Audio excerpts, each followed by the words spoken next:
Hast du dich schon mal gefragt, wie man so einen indianischen Reiterbogen selber herstellen kann? Dann bleib jetzt dran. Ich zeige euch Schritt für Schritt, wie ich den hier selber hergestellt habe. Mit den einfachsten Mitteln in circa 5 Stunden. Ich habe hier ein Stück Robinienholz in der Hand. Ich habe mir das schon so ein bisschen zugesägt. Ja. Das ist jetzt nicht mein erster Bogen aus Robinienholz, aber ja, das Holz eignet sich wirklich gut. Und da ich leider nicht an nordamerikanischen Osage Orange rankomme, was der Robinie relativ ähnlich ist, würde ich mal so behaupten. Ja, deswegen muss ich mich mal jetzt hier mit dem Robinienholz begnügen. Also, ich habe jetzt hier mehrere Stücke zugesägt.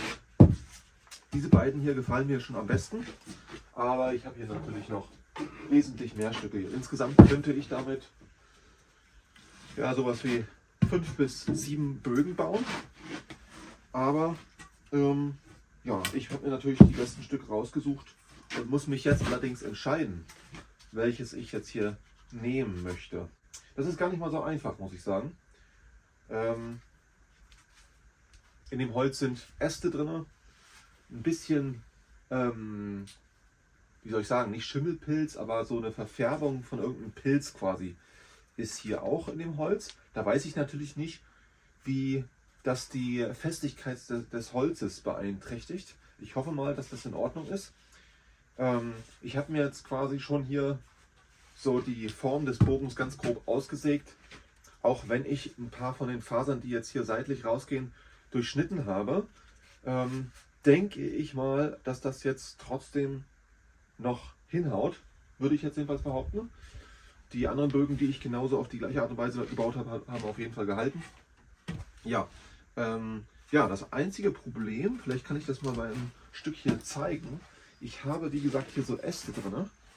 Und diese Äste, die gehen wirklich tief. Ja? Das heißt, ich muss das ganze, ich sag mal Kernholz hier, das muss ich alles abtragen, bis zu dem Punkt, wo der Ast möglichst rausgearbeitet ist.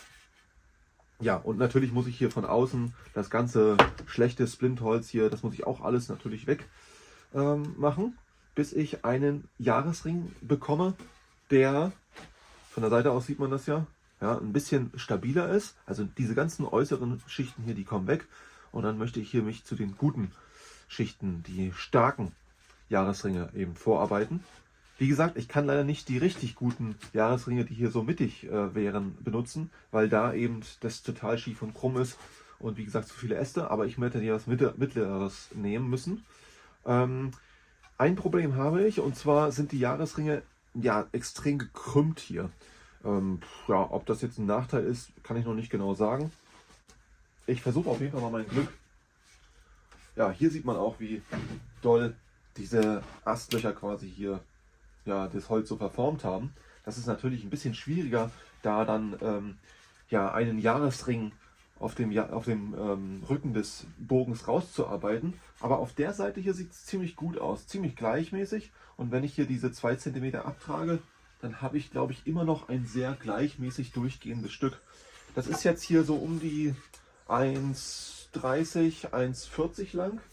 Naja, nicht ganz 1,40, aber 1,30 auf jeden Fall, 1,35 so. Ob ich das jetzt so lange lasse, weiß ich noch nicht.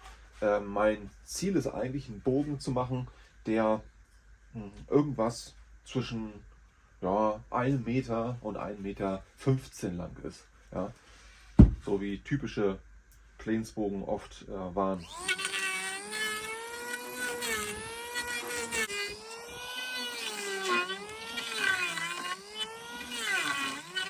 Nächster Schritt. Jetzt muss ich natürlich den äußeren Jahresring rausarbeiten, also den Bogenrücken. Und das mache ich einerseits mit einem Winkelschleifer hier und dann mit so einem Skinner Knife, werde ich dann hier das Schaben machen.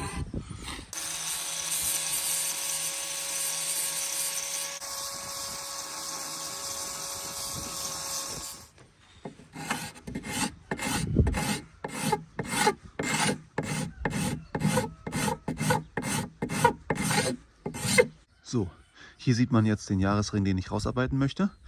Hier hat man jetzt quasi noch die Schicht, die ich abtragen muss. Hier am Rand ist sogar noch ein bisschen mehr drauf. Ja, die lege ich jetzt frei.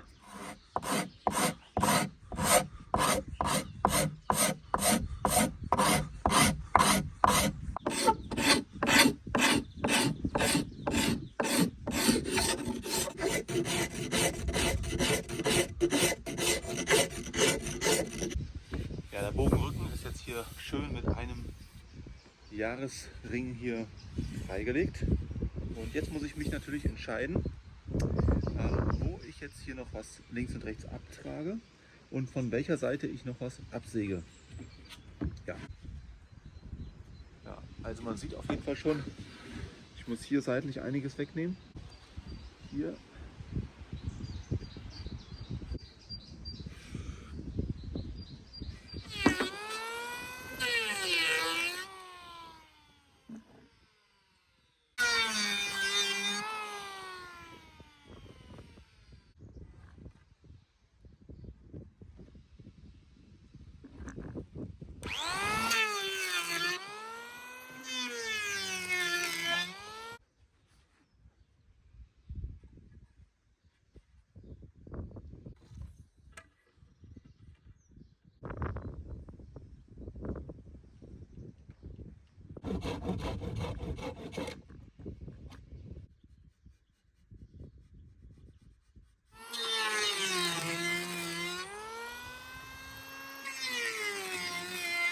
Ja, nachdem wir jetzt also hier die Länge auf 1,15 reduziert haben und die Breite ist jetzt ein bisschen mehr als einen Daumen breit, das ist erstmal so in Ordnung. Die Spitzen hier, die werden nachher noch mal ein bisschen ausgedünnt, aber erst am Schluss. Und jetzt sehen wir ja, dass wir hier noch richtig viel Material haben. Und ich werde jetzt einfach mal ganz grob mit dem Elektrohobel da links und rechts noch was wegnehmen. Im Prinzip so ja, locker so mindestens einen Zentimeter, ein bisschen mehr als einen Zentimeter auf jeden Fall. Und dann werde ich mich so langsam darauf vorbereiten, hier ja, den Bogen immer weiter auszudünnen, bis ich das Ganze vortillern kann. Ja, also die Wurfarme quasi anpassen, dass sie im Prinzip auf beiden Seiten mehr oder weniger den gleichen Abtrag nachher dann erreichen. Das dauert eine ganze Weile dann. Ja, deswegen lege ich mal los.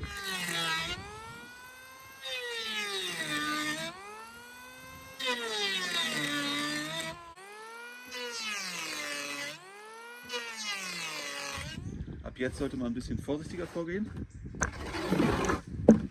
und jetzt nicht zu viel wegnehmen.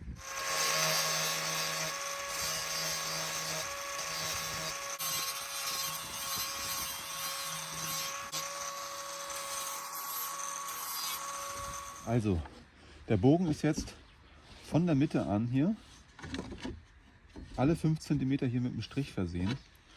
Und jetzt werde ich Folgendes machen. Ich werde jetzt hier mal gucken. Anmachen, Nullen.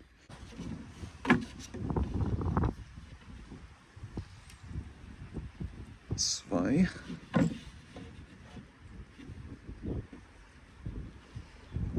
Jetzt kommen wir 9.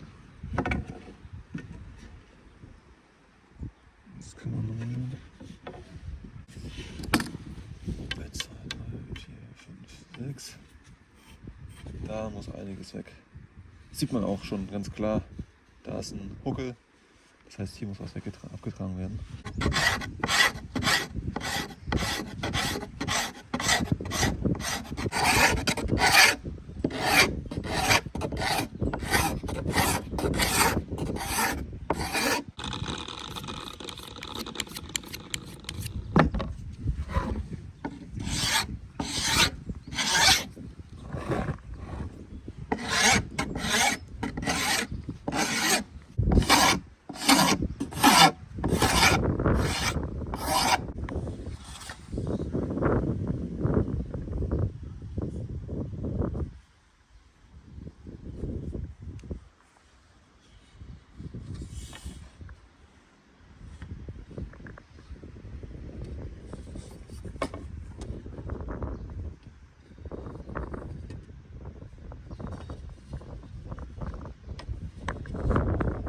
Ja, nachdem jetzt draußen ein richtig ordentlicher Sturm tobt, muss ich mich nach drin verkriechen. Aber ihr seht schon, der Bogen nimmt ein bisschen Gestalt an. Ich habe es jetzt folgendermaßen gemacht. Ich habe jetzt erstmal hier mit dem Zollstock die Mitte angezeichnet, habe dann alle 5 cm bis zur Spitze hier Markierungen gemacht, also Striche, und die dann immer mit 1, 2, 3, 4, 5, 6 bis 11 markiert, auf beiden Seiten gleich, sodass ich jetzt Folgendes machen konnte. Ich konnte jetzt hier die Dicke der einzelnen Wurfarme auf beiden Seiten genau an den Punkten mit den Beschriftungen messen. Und dann hatte ich jetzt hier das Maß und konnte hier rüber gehen, konnte es hier auch genau messen und das dann eben so lange abgleichen. Und hier mit dem Messer auf der Innenseite quasi immer so leicht drüber kratzen, ja, bis beide Wurfarme die gleiche Stärke im Prinzip haben. Das nenne ich immer das Vortillern. Das heißt, ich möchte ganz gern, bevor ich das Ding spanne, das zum ersten Mal, ja, möchte ich das gleich dick haben. Der ist natürlich jetzt noch viel, viel zu stark. Ja, man kann das jetzt sehen. Also ich kriege den zwar schon ein bisschen gebogen, aber kaum. Ja, jetzt werde ich Folgendes machen. Ich werde natürlich hier noch ein bisschen mehr Material abnehmen und dann wird der Griffbereich hier wird dann gedämpft und dann werde ich den versuchen, hier auf so ein Brett zu spannen und dann werde ich hier mit solchen Rundhölzern versuchen, die Wurfarme ein wenig quasi den Recurve reinzubringen, also die Biegung nach außen. Ja, ich hoffe, dass mir der Bogen dabei heil bleibt. Ich werde das nur ganz leicht machen. Ich werde es nicht übertreiben, denn das ist halt, da ist immer die Gefahr, wenn man das Ganze entgegen der späteren Biegung, ne? Man zieht das ja so aus und deswegen biegt sich der Bogen ja so durch. Und wenn ich den aber jetzt entgegen dieser Richtung biege, dann läuft das Ganze Gefahr, hier auszureißen und dann ist er halt hinüber.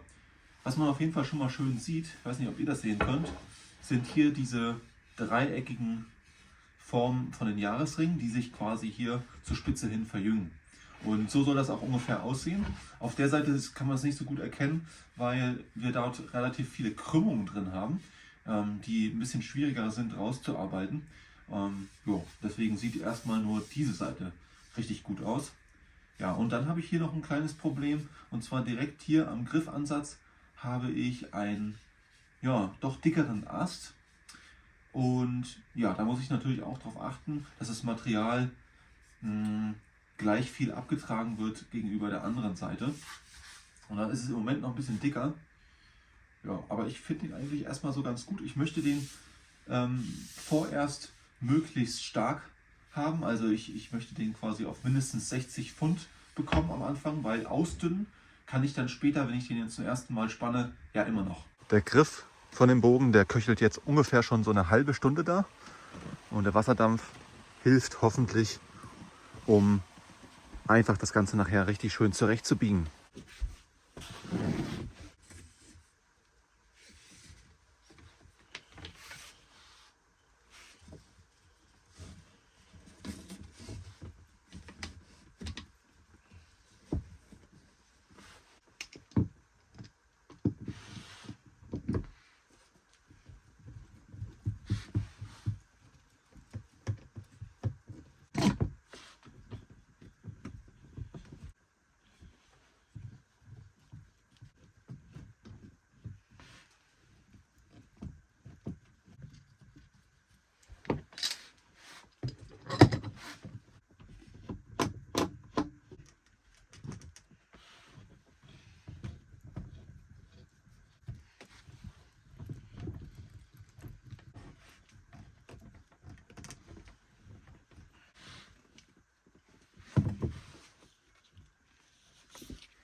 Gut, also ihr könnt jetzt schon mal sehen, diese Krümmung zum Handgriff hin hat schon mal ganz gut funktioniert.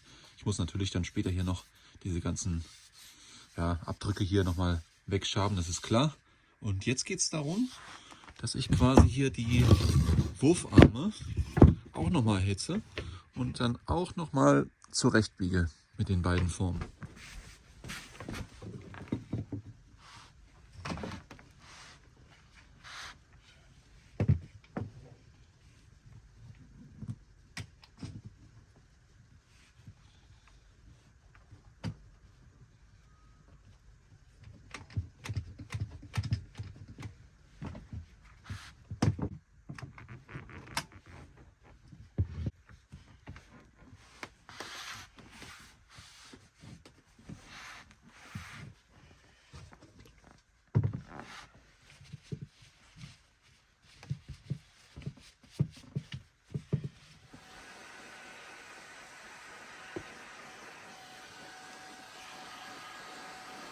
Die Klemmen sind jetzt immer noch dran.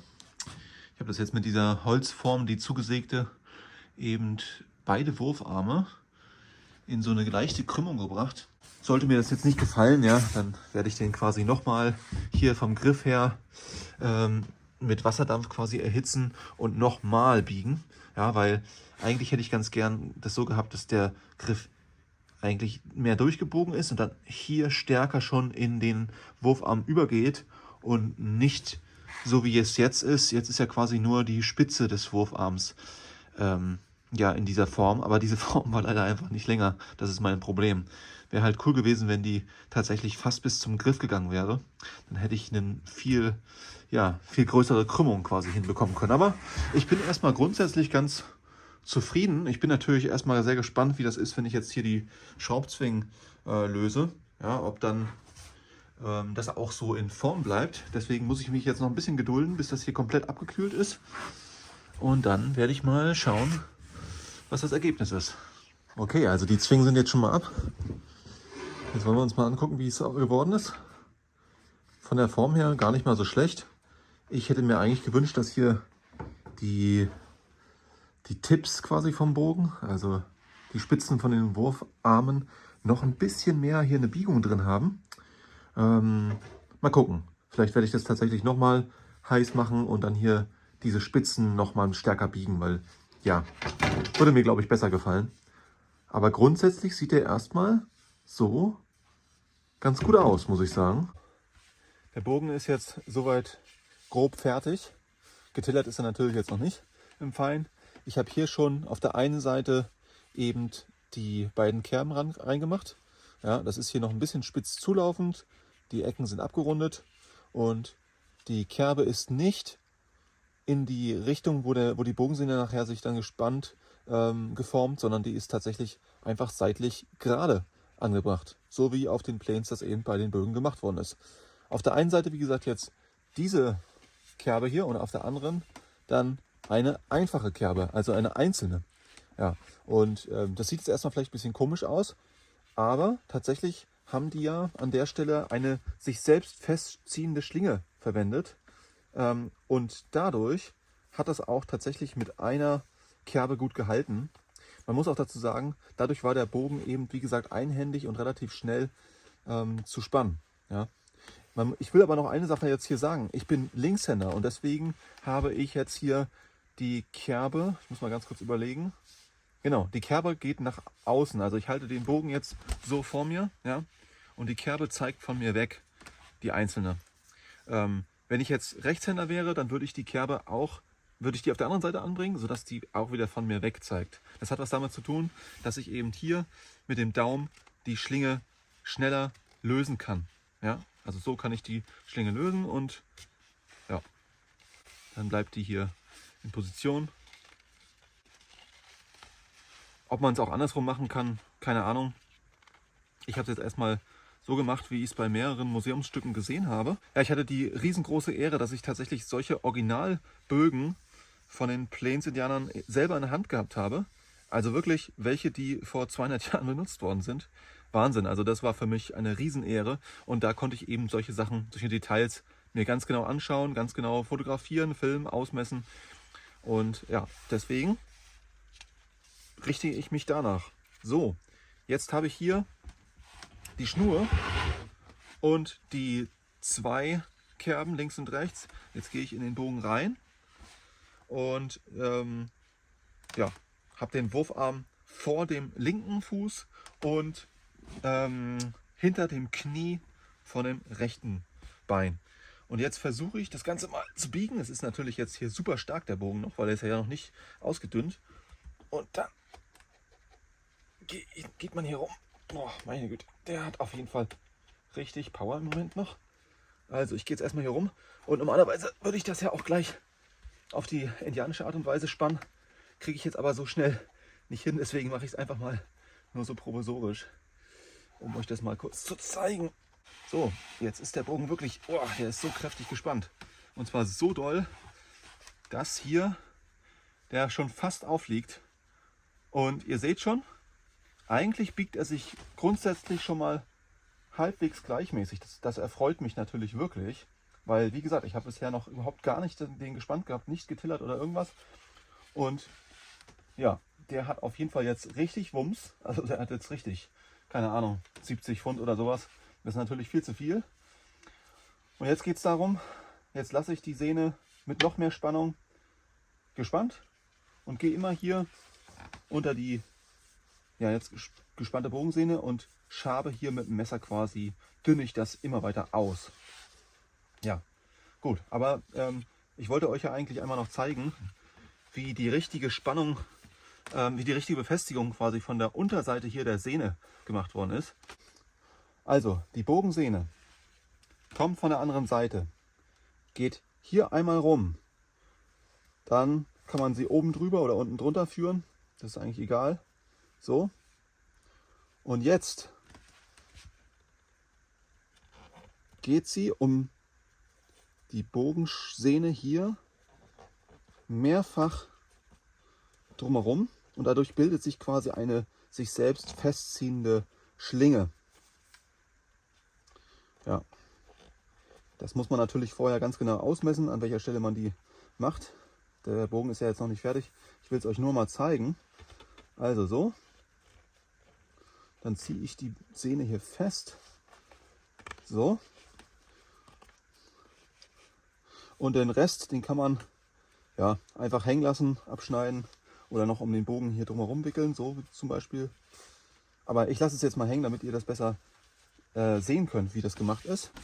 Die Innenseite vom Bogen, da befindet sich die Schlinge und hier ist der Rest der Schnur mehrfach um die Bogensehne drumherum gewickelt und kommt hier wieder raus. Und dadurch kann diese Schlinge quasi, ja, die kann nicht weg. Ja, ja, und auf der anderen Seite, wie gesagt, ist ja die auch sich selbst festziehende Schlinge dran. Und wenn die Bogensehne auf der anderen Seite natürlich unter Spannung ist und der Bogen sich hier verjüngt, ja, der wird ja hier dünner als hier. Deswegen zieht sich dann quasi diese Schlaufe im Prinzip wie ein Stück weit so fest. Ja, so. Ja, gucken wir mal, ob ich das hinkriege. Nein, so, genau. Und deswegen bleibt die quasi in Position mit einer ganz leichten Spannung. Und man kann im Prinzip jetzt hier hergehen und ich kann jetzt eigentlich hier das hochdrücken und in die Kerbe reindrücken und dann ist der Bogen eigentlich schon gespannt. Ich muss die Kerbe noch ein bisschen erweitern, damit das noch einfacher da einrastet. Aber ich glaube, ihr habt jetzt erstmal das Prinzip verstanden.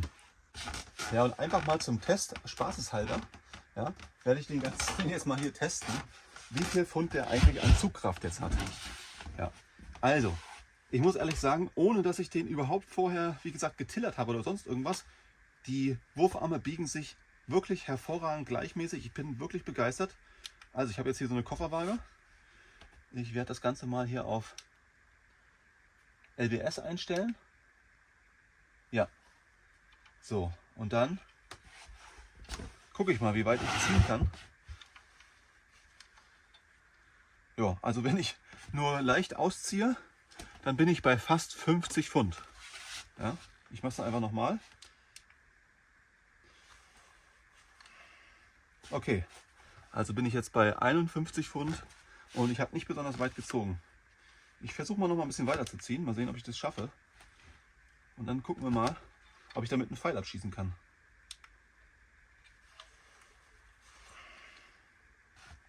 Ja, also ich habe damit locker 60 Pfund. Ein wirklich sehr, sehr starker Bogen. Und jetzt wollen wir den auch mal schießen. Der Bogen ist gespannt, Armschoner ist dran.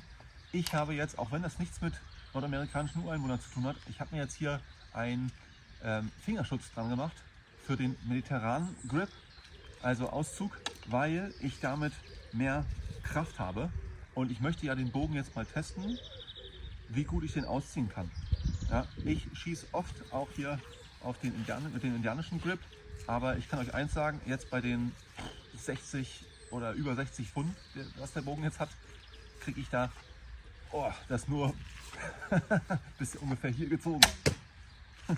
Ja, also da komme ich nicht besonders weit. Ich zeige euch trotzdem nochmal, also so. Oh. Ja, also da, vielleicht seht ihr es nochmal hier seitlich besser. Also da kriege ich nicht weit gezogen. Also das liegt nicht daran, dass ich keine Power habe. Gut, ich habe vielleicht auch nicht so viel Power, aber das hat was damit zu tun, dass er wirklich noch ziemlich stark ist. Gut, ich ziehe jetzt mal hier mit dem anderen. Uiuiui. Okay, also der hat auf jeden Fall ganz schön Wumms. Kann ich euch auf jeden Fall schon mal sagen. Ich werde ihn mal andersrum schießen. Ich habe nämlich das Gefühl, dass die Bogensehne ein bisschen ja, nicht ganz mittig angebracht ist. So.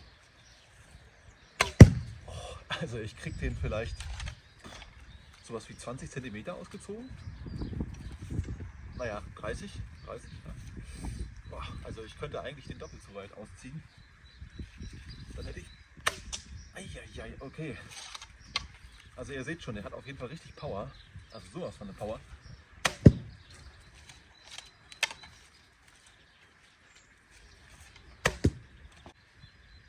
Funktioniert eigentlich ganz gut, muss ich sagen. Gut, ich würde sagen, damit ist der Bogen erstmal soweit fertig, weil ich muss mir noch ein bisschen Bedenkzeit einräumen, ob ich den tatsächlich noch ausdünnen möchte. Ja? Ich könnte jetzt natürlich hier von den Wurfarmen quasi immer, während er gespannt ist, hier mit den an den Wurfarmen quasi mit dem Messer was abschaben, damit er leichter zu schießen geht. Aber im Moment finde ich es eigentlich auch ganz cool, so einen starken Bogen zu haben. Übrigens, der sieht jetzt auch so ein bisschen kastenförmig aus. Diese Bögen, die waren auch tatsächlich als eine Art Kriegskeule gedacht. Also wenn alle Pfeile verschossen worden sind, dann hat man tatsächlich auch mit dem Bogen dem Feind eine drüber gehauen.